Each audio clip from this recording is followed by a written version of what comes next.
This is kvci.blogspot.com, YouTube, Boston, G.B.R. My name is George Boston Rhymes again.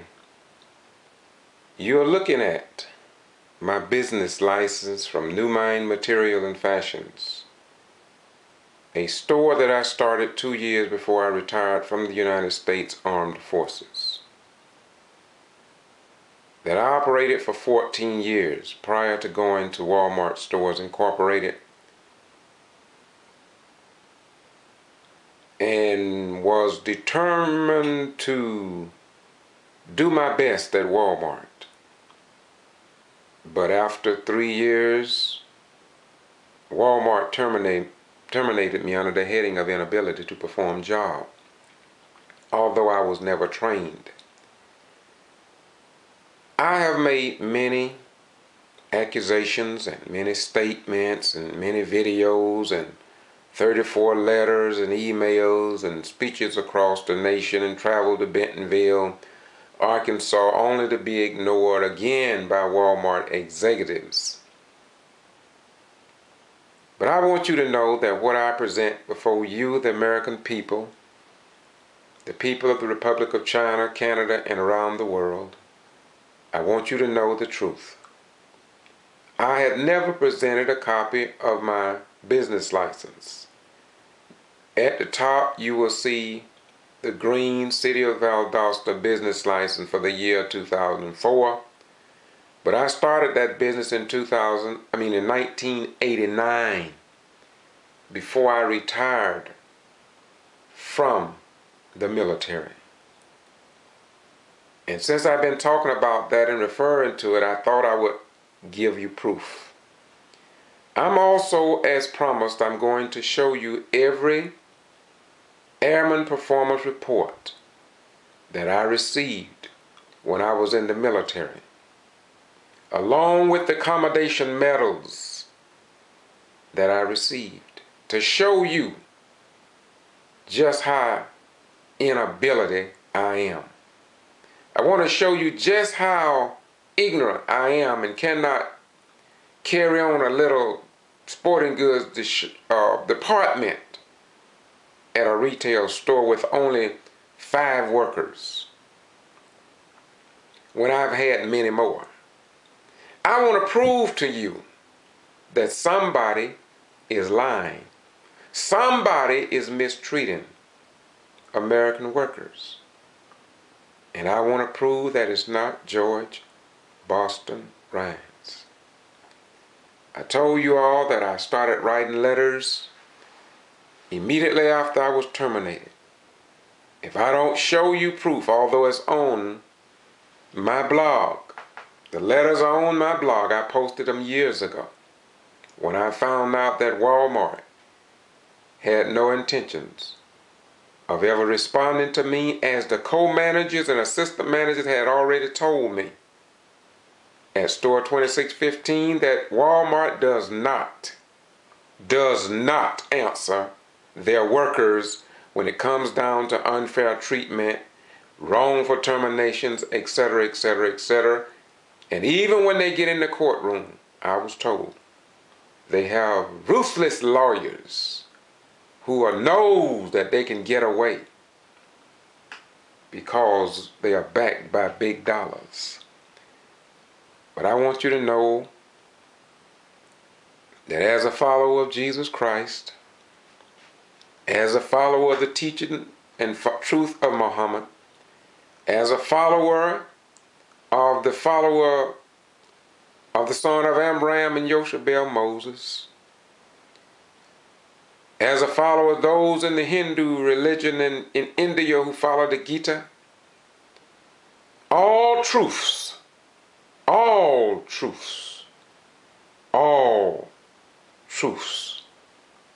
I seek to emulate and imitate and be a perfect example of those great worthies that traveled that great line of holy divine. Now,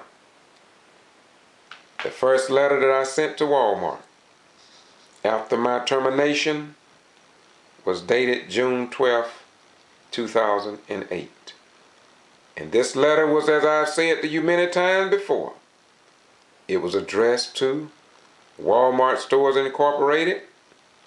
At that particular time, H. Lee Scott Jr., CEO, President, and Directors, respectively.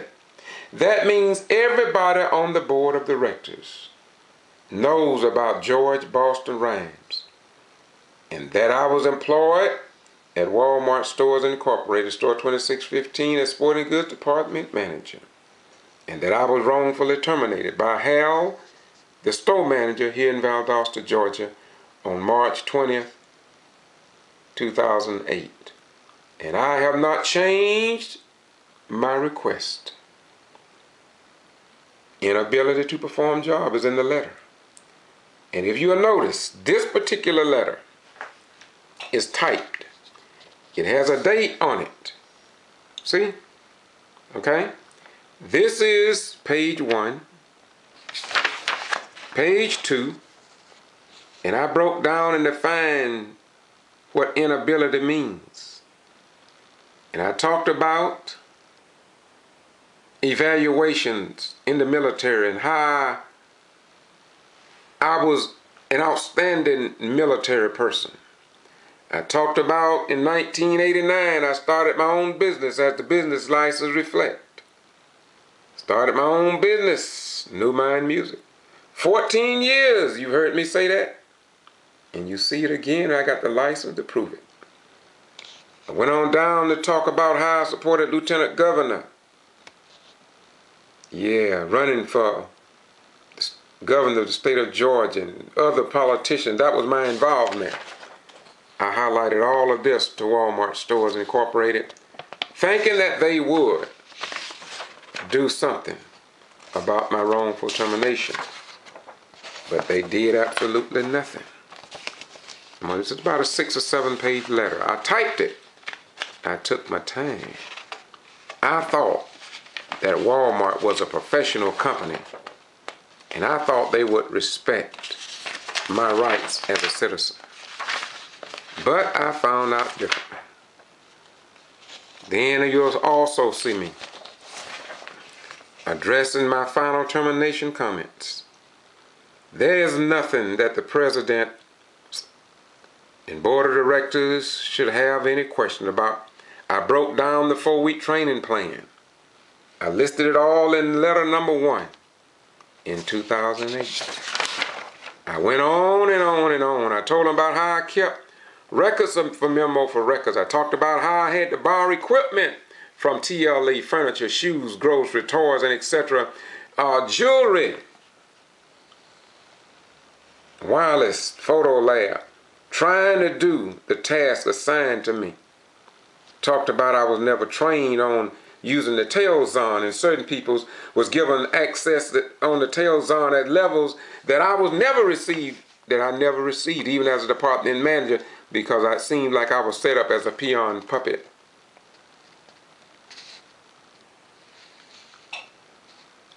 Yeah, a peon, pawn, and puppet.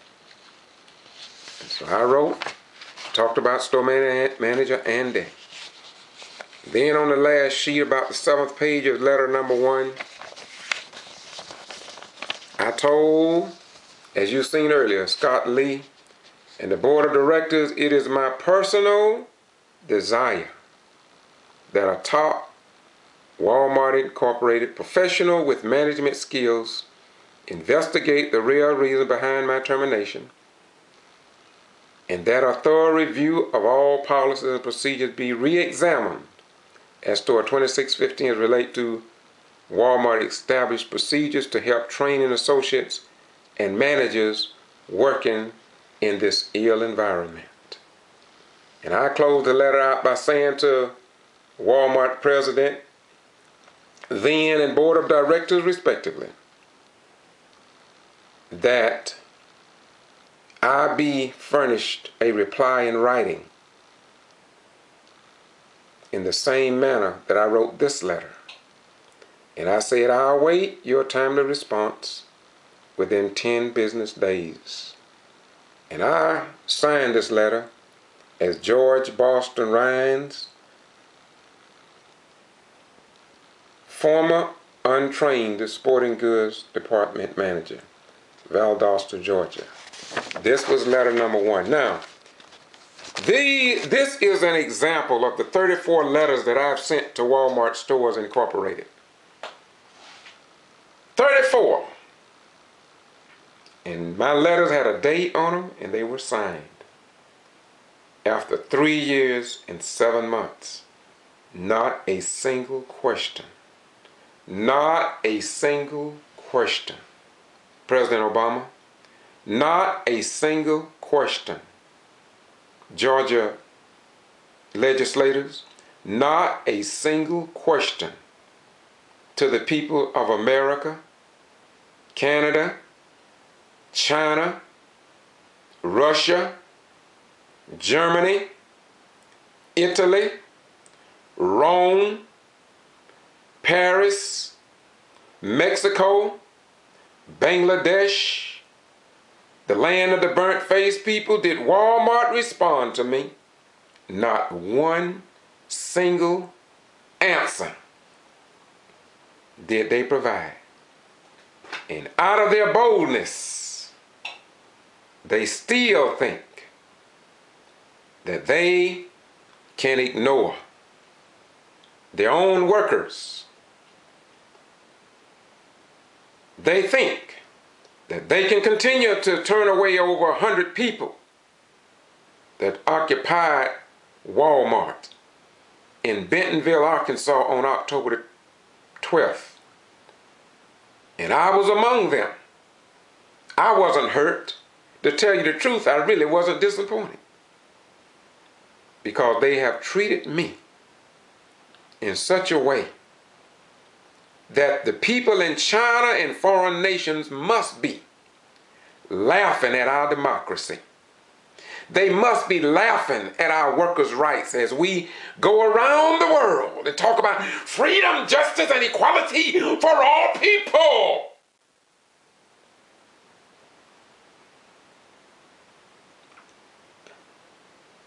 This got to be a disgrace. Got to be a disgrace to the very principles of the founding fathers of our republic.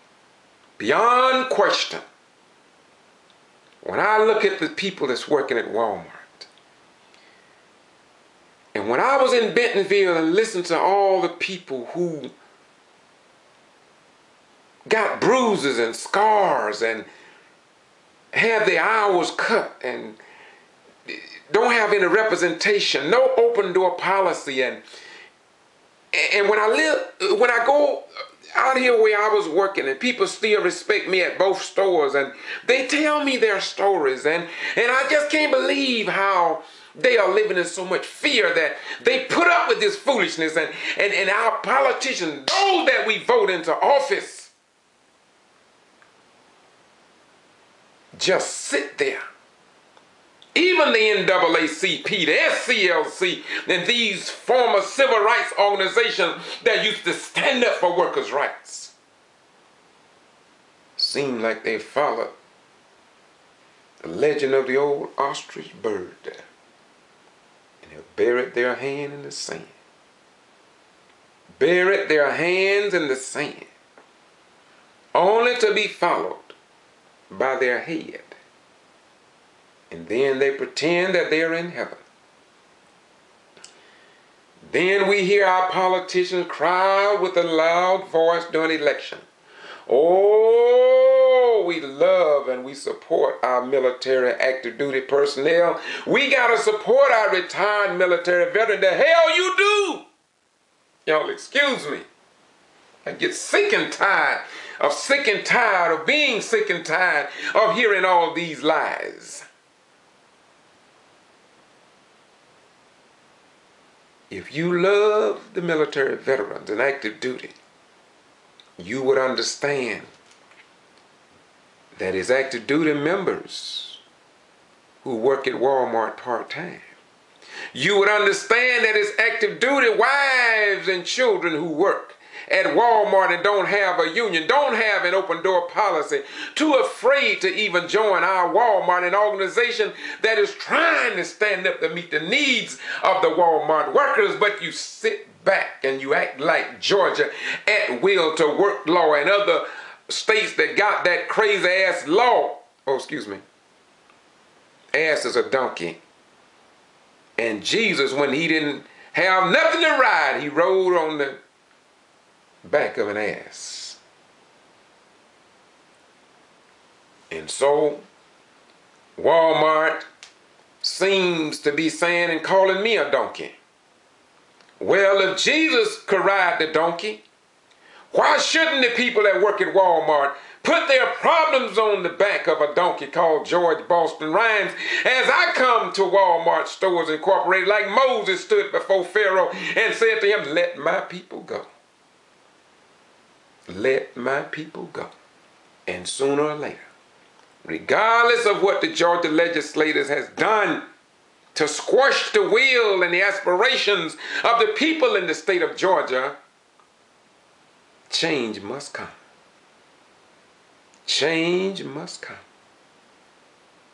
So I say to all of you, workers at Wal-Mart store in Valdosta, Georgia, and around the nation, who are living in fear, just remember, God did not give his children the spirit of fear. And if God didn't give you that fear, where did you get it from? Some tell me you had to get it from the underworld of the other one. You had to get it from the underworld of the other one. But I close this out by leaving this message with you. God of Abraham, Isaac, and Jacob, God of the people of the land of the burnt-faced people, did not give us the spirit of fear, but of power, love, and a sound mind. I'm going to leave you now. But I say again to Wal-Mart executives, you are not who you claim to be, but who you prove yourself to be over a given period of time. And I'm going to do my part to make sure that I stand for truth. I love you so much, former President McMillan. I love you so much, former President Scott Lee. I love you so much, current President Mike Duke. I love you so much, current Chairman of the Board of Wal-Mart Board of Directors, David Glass, and your 15 members. I love you so much.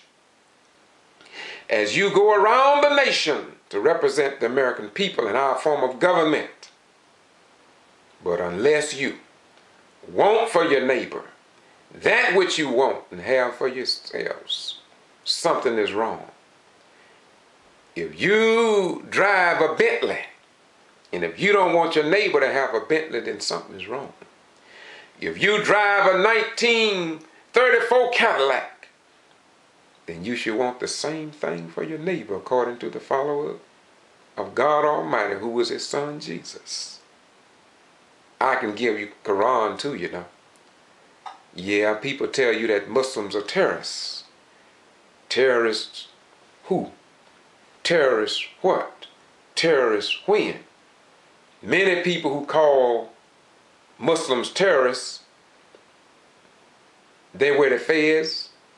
They've symbolized drinking water from the Zem-Zem. They have tied Clyde. They have crossed the symbolic burning sands of the desert. They have came face to face with the Holy Quran. But people don't want you to know the truth. They want to continue to make a fool out of you. But Jesus said, and ye shall know the truth, and the truth shall set and make you free. So I'm not here to destroy Wal-Mart. I'm not here to cast an ugly shadow over Wal-Mart. I'm not here to try and tear Wal-Mart down. I'm here to compliment Wal-Mart. I'm trying to help Walmart to do better so she can be better, she can be seen better, she can be respected better even by her own employees. Because you have to realize, Mr. Walmart, the people that you are mistreating are your customers. They are the mothers, the fathers, the sons, the daughters, the friends, the enemies, the civilians, the military active duty, the retired military. We all hear about your foolishness. We all hear about the good that you do. So what we must do must weigh you in the balance and act accordingly. Bye-bye. Oh, we'll return. Oh, yeah, we will. And leave me saying bye-bye. We'll probably cut another one tomorrow or this afternoon.